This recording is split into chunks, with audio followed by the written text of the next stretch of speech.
নরেন্দ্র মোদীকে গালাগালি দিলেই জেল হবে। যন্তর মন্তরে ককরোচ জনতা পার্টির প্রোটেস্টের সময়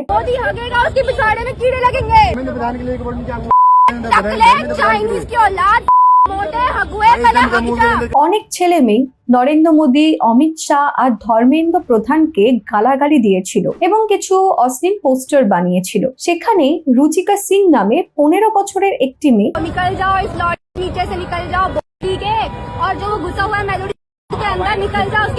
একটু বেশি উত্তেজিত হয়ে পড়েছিল, তাই একটু বেশি গালাগালি দিয়ে দিয়েছে নরেন্দ্র মোদীকে। সেই কারণে রুচিকার নামে 0 FIR করা হয়েছে। 0 FIR হচ্ছে, ধরুন আপনার সাথে কোনো একটা ইনসিডেন্ট হয়েছে কলকাতাতে, এবার আপনি দিল্লিতে রয়েছেন, তাই দিল্লির পুলিশ স্টেশনে গিয়ে কমপ্লেন করলেন। সেখান থেকে আপনাকে একটা অস্থায়ী নাম্বার দেওয়া হবে, যেই নাম্বারের মাধ্যমে কলকাতায় তদন্ত শুরু হবে।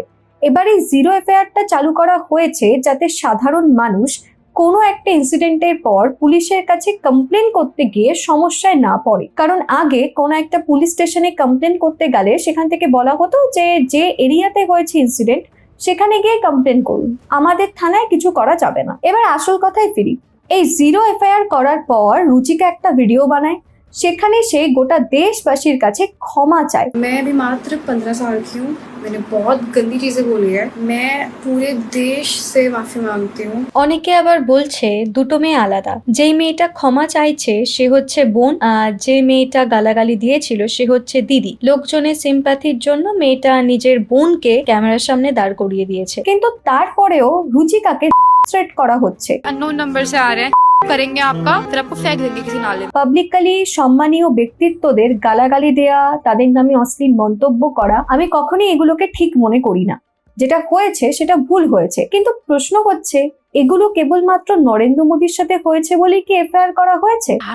आदमी था, आप कहते थे कि जी बापू तो चरखा चलाता था, बापू की तो आंतें दुखती थी, जैसे ही कोई जवान लौंडिया दिख गए और तेरी की आजा जा। আপনি যদি নেতাজি, গান্ধীজি, নেহেরুজিকে গালাগালি দেন তাহলে কোনো আইনি পদক্ষেপ নেওয়া হবে না, তবে মোদিজিকে গালাগালি দিলে অবশ্যই আইনি পদক্ষেপ নেওয়া হবে। বিদেশে যখন প্রোটেস্ট হয় তখনও ডোনাল্ড ট্রাম্পকে নিয়ে ভুলভাল জিনিসপত্র বানানো হয়। बीजेपिया बड़ा बहरूपिया सब रोते हैं तुझको वोट क्यों दे दिया। এবার সবার কাছে মোবাইল রয়েছে, ইন্টারনেট রয়েছে, তাই ইয়াং জেনারেশন দেখতে পাচ্ছে অন্য দেশে কি হচ্ছে, তাই তারাও ভাবছে যে আমাদের দেশেও আমরা এরকম করব। আপনারা কথায় কথায় বলেন যে ভারতের অবস্থা কোথায় খারাপ, একবার পাকিস্তানের দিকে তাকাও, একবার বাংলাদেশের দিকে তাকাও। আপনি যদি বিজেপির বিরুদ্ধে কোনো কথা বলেন তাহলে বিজেপির কিছু লোকজন এসে আপনাকে মা বাবা তুলে গালাগালি দেবে। এবার আপনি যদি ছেলে হন তাহলে এই গালাগালি দেওয়াতেই সীমাবদ্ধ থাকবে, কিন্তু যদি আপনি মেয়ে হন তাহলে রীতিমতো আপনাকে থ্রেট করবে। আচ্ছা, ভারতীয় আইনে কি বলে সেটা বলে রাখি। যদি আপনি সাধারণভাবে কাউকে গালাগালি দেন, যেটা আপনি হামেশাই নিজের বন্ধুকে দেন, সেটাতে কোনো অপরাধ নেই। কিন্তু যদি আপনি কোনো মহিলাকে যৌনতার ইঙ্গিতপূর্ণ কোনো অশ্লীল কথা বলেন বা জাতপাত নিয়ে বা ধর্ম নিয়ে কোনো মানুষকে উল্টোপাল্টা মন্তব্য করেন, তাহলে অবশ্যই সেটা বড়সড় অন্যায়। কিন্তু এই দুই ধরনের জিনিসই সোশ্যাল মিডিয়াতে প্রচুর পরিমাণে হয়, তার বিরুদ্ধে তো কোনো পদক্ষেপ নেওয়া হয় না। তাছাড়া সরকার থেকে যখন ককরোচ জনতা পার্টির দাবি মেনে নেওয়া হয় তারপরে কিন্তু সবকিছু বন্ধ হয়ে গিয়েছিল। কিন্তু কয়েকদিন আগে নরেন্দ্র মোদী একটা ভিডিও আপলোড করেন, সেখানে তিনি ইমোশনাল হয়ে বলেন যে এই দেশের যুব সম্প্রদায় তাকে গালাগালি দিয়েছে। শুধু তাই নয়, তার মৃত মাকে তুলে গালাগালি দেওয়া হয়েছে। मुझे तो गालियां दी गई, मेरी स्वर्गीय माता को भी गालियां दी गई। ये कांग्रेस की कौन सी विधवा थी? এই যে ইয়াং জেনারেশন, মানে আমার নিজেরই জেনারেশন, তারা যে গালাগালিগুলো দিচ্ছে, গালাগালিগুলো তারা শিখলো কোথা থেকে? নিশ্চয়ই বড়দের থেকে। বিজেপিকে অন্ধের মতো সাপোর্ট করা কাকু জেঠুরা তারা কি বুদ্ধদেব ভট্টাচার্য আর মমতা ব্যানার্জিকে গালাগালি দেন না? গালাগালি দেওয়াকে আমি কোনোভাবেই জাস্টিফাই করছি না, কিন্তু আপনারা সবাই গালাগালি দেন। বাকিদের কথা আমি বাদ দিলাম, বিজেপির বয়োজ্যেষ্ঠ লোকজন, তাদের থেকে আমরা কি শিখবো সেটা আপনারা দেখুন। अब्दुल कलाम भारत का राष्ट्रपति बना, लेकिन वो नंबर 1 का जिहादी था। নরেন্দ্র মোদীর এই ভিডিও বানানো আর আমাদের সাথে মাইন্ড গেম খেলা দুটো একই বিষয়। আমি খুব গরিব, একটা চাকরি করতাম, কিন্তু চাকরিটাও চলে গিয়েছে। ভেবেছিলাম ইউটিউবে ভিডিও বানিয়ে দুটো টাকা উপার্জন করব, কিন্তু আমার ভিডিওতে না ভিউজ হয় না, লোকজন দেখে না। আর যারা দেখেও তারা না চ্যানেলটাকে সাবস্ক্রাইব করে, ভিডিওটাতে লাইক করে, আর বন্ধুদের সঙ্গে শেয়ার করা তো অনেক পরের ব্যাপার। ইমোশনাল হলেন তো, এটাই আসলে মাইন্ড গেম। আসলে নরেন্দ্র মোদী এসব কিছুই করেননি, ওনার যে পিআর রয়েছে তারাই বলে দিয়েছে কি কি বলতে হবে ভিডিওতে। বাকিদের কথা বাদ দিলাম, আমাদের প্রধানমন্ত্রী নরেন্দ্র মোদীর থেকে যুব সম্প্রদায় কি কি শিক্ষা পেয়েছে সেটা আপনাদের বলি। 2012 সালে হিমাচল প্রদেশের মান্ডিতে একটা সভা করতে গিয়ে নরেন্দ্র মোদী শশী থারুরের ওয়াইফকে নিয়ে বলেছিলেন, वाह क्या गर्लफ्रेंड है, आपने कभी देखा है 50 करोड़ का गर्लफ्रेंड। हमारे गरीब देश में ये 50 करोड़ की गर्लफ्रेंड 2010 সালে আইপিএল এর সময় 50 কোটি টাকা নিয়ে একটা বিতর্ক হয়েছিল। সেই সময় শশী থারুর একজন মহিলাকে বলেছিলেন যে আমি তাকে চিনি না।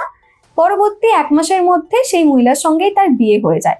এই বিষয় নিয়েই নরেন্দ্র মোদী এই ধরনের বক্তব্য রেখেছিলেন। যে কোনো বিষয়ের পরিপ্রেক্ষিতেই হোক না কেন, কোনো একজন মহিলাকে 50 কোটি টাকার সঙ্গে অবজেক্টিফাই করা সেটা অপরাধ। শশী থারুর এই বক্তব্যের প্রতিবাদে বলেছিলেন, my wife is worth the lot, more than your imaginary 50 crores, she is priceless. 2004 সালে লোকসভা নির্বাচনের আগে গুজরাটে সভা করতে গিয়ে নরেন্দ্র মোদী সোনিয়া গান্ধীকে বলেছিলেন জার্সি গরু, তার মানে রাহুল গান্ধী একজন হাইব্রিড বাছুর। এখানে বুঝি কারোর মা তুলে কথা বলা হয়নি। যুব সম্প্রদায় আমাদের প্রধানমন্ত্রীর থেকে কত ভালো ভালো শিক্ষা পেয়েছে। ছেলেরা যেহেতু হামেশাই গালাগালি দেয় সেটা নিয়ে কোনো কথা বলা হচ্ছে না, কোনো একটা মেয়ে যেহেতু গালাগালি দিয়েছে সেটা নিয়ে এত কিছু বলা হচ্ছে।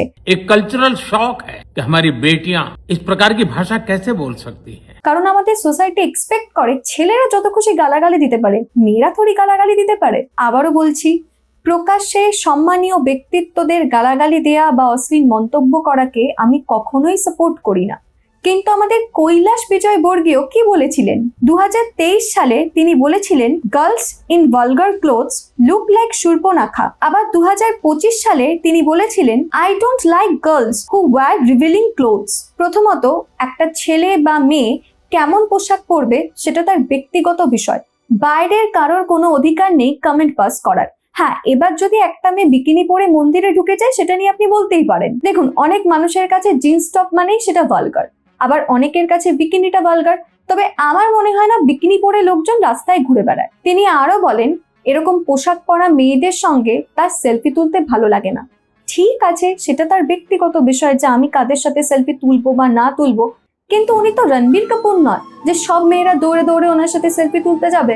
এখানে বলে রাখি, রণবীর কাপুরের রামায়ণ আসছে, আপনি বিজেপিকে বয়কট করুন বা যাই করুন না কেন, প্লিজ সিনেমাটা দেখবেন, ছেলেটা ভীষণ ভালো অভিনেতা। আপনারা কি ভাবছেন বিজেপির বয়োজ্যেষ্ঠ লোকদের থেকে আমরা যুব সম্প্রদায় যে ভালো ভালো শিক্ষা পাচ্ছি তার লিস্ট কি শেষ হয়ে গেছে? না, শেষ হয়নি, অপেক্ষা করে বসুন।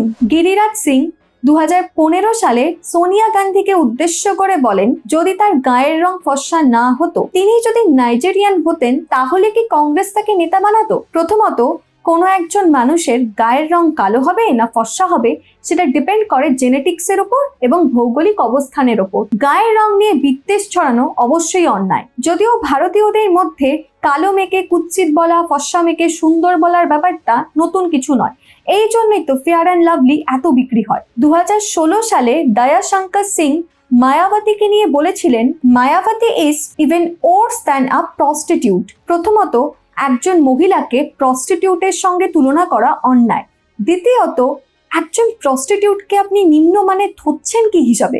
যেসব ছেলেরা বা মেয়েরা এই প্রফেশনের সঙ্গে যুক্ত তারা আজ যাই হোক পরিশ্রম করে ইনকাম করছে। হ্যাঁ, পরিশ্রমের ধরনটা আলাদা, কিন্তু তারা তো চুরি করছে না, লোকের টাকা ঝেপে দিচ্ছে না। তবে এখানে বিজেপি একটা ভালো কাজ করেছিল, উত্তরপ্রদেশের সহ সভাপতির পদ থেকে এই ভদ্রলোককে সরিয়ে দিয়েছিল। এগুলো তো পুরনো ঘটনা।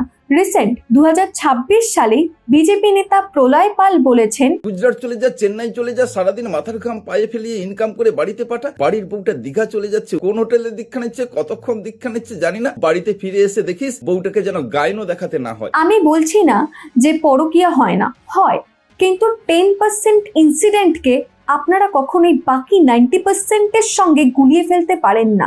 এবার আসবো বিজেপি আইটি সেলের কথায়। 2020 সালে সোনিয়া গান্ধীর জন্মদিনের দিন হ্যাশট্যাগ বার ডান্সার ডে ট্রেন্ড করেছিল। এমনি তো একটা হ্যাশট্যাগ ট্রেন্ড করে না। মোরাল অফ দ্য স্টোরি, আমার দাদু দিদার জেনারেশন মানে নরেন্দ্র মোদীদের জেনারেশন, তারপরে আমার বাবা মায়েদের জেনারেশন, এই দুটো জেনারেশনেই লোকজন গালাগালি দিত।